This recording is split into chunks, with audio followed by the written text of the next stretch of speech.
যদি তুমি কোনো প্রবাসীর গার্লফ্রেন্ড হয়ে থাকো তবে বলবো অবশ্যই ভিডিওটা একটুখানি দেখে যাও। শোনো, এই যে যারা প্রবাসে চলে যায় তোমাদেরকে রেখে, শুধুমাত্র তোমাদের জন্য, তোমাদের কথা ভেবে, মনে রেখো তাদেরকে গুরুত্ব দিও, তাদেরকে ভালোবেসো। কারণ একজন প্রবাসী জানে সে কিভাবে সারাটা দিন সেই ঘরটার মধ্যে কাটায়, সেই বিল্ডিংয়ের নিচে কাটায় যেখানে সে কাজ করে, যেইখানে তার কোনো চেনা জানা কেউ থাকে না, তাকে খেয়াল রাখার মতো কেউ থাকে না। সে তোমার কথা ভাবতে থাকে, সব সময় তোমার কথা ভাবতে ভাবতে, যে কোথায় যাচ্ছে, কার সাথে কথা বলছে, আমি তাকে টাইম দিতে পারছি না, একটু কথা বলি, তখনই একটু বেশি কাজের চাপ চলে আসে। তখন যদি সে কোথাও ব্যথা পায়, কেটে যায়, কিছু হয়েও যায় না, সে কিন্তু তোমাকে বলতে আসে না। আর যখন সে তোমাকে বলতে চায় তখন তুমি তার সাথে এতটাই একটা খারাপ ব্যবহার করে ফেলো, মিসবিহেভিয়ার করো, যেটা দেখে সে তোমাকে সেই কথাটুকুও বলতে পায় না। আর তুমি ভাবো সে প্রবাসে গিয়ে খুব মজায় আছে, এনজয় করছে, বাইরে চলে গেছে, বাইরের দেশ দেখছে, এটা করছে, ওটা করছে, এনজয়। না ভাই, এতটাও সহজ নয় প্রবাসে গিয়ে কাজ করা। এটা একটা প্রবাসীই জানে যে তার বাইরে গিয়ে কাজ করতে কতটুকু কষ্ট হয়।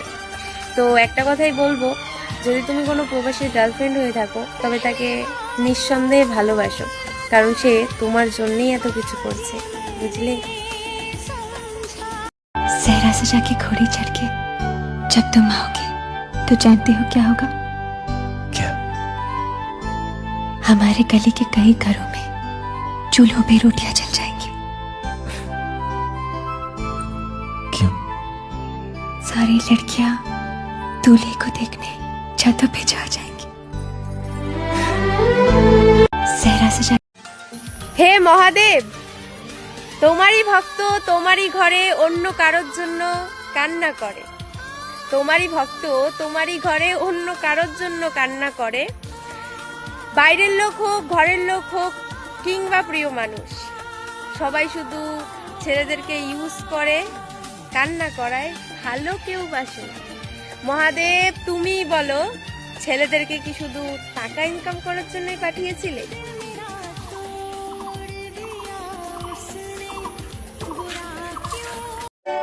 কারোর প্রতি না এখন আর কোনো অভিযোগ নেই।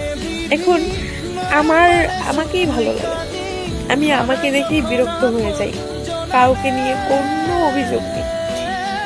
এখন শুধু চাই হঠাৎ করেই একদিন মরে যাব, সেদিন সেই মানুষগুলো আফসোস করবে, যে মানুষগুলোকে নিয়ে আমি বড্ড আশা করতাম, তাদেরকে নিয়ে আমার অনেক স্বপ্ন ছিল।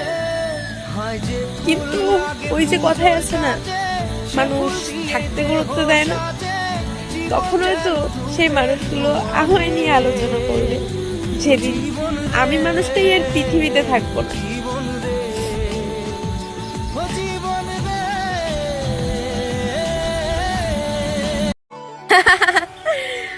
মরা মানুষটাকে কাঁধে নিয়ে যাওয়ার সময় মানুষ সেটাকে পুণ্যি বলে দাবি করে, আর এদিকে যে বেঁচে আছে তার পাশে দাঁড়াতেও তারা সেটাকে পাপ মনে করে। কি অদ্ভুত, তাই না?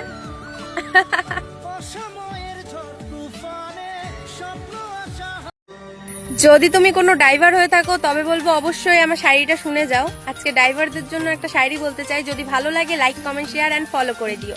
কি তুমি যদি ভালোবেসে ড্রাইভারদের কাছে সাইড চাও তাহলে সে তার গাড়ি রোডের থেকেও নামিয়ে দিতে পারে। আর যদি তুমি একজন ড্রাইভারকে হালকায় নিতে চাও তাহলে মনে রেখো, রাতের আসল শিকারী কিন্তু একজন ড্রাইভার, তোমাকে যখন তখন যেখানে সেখানে যমরাজের দর্শনও করিয়ে দিতে পারে। হ্যাঁ।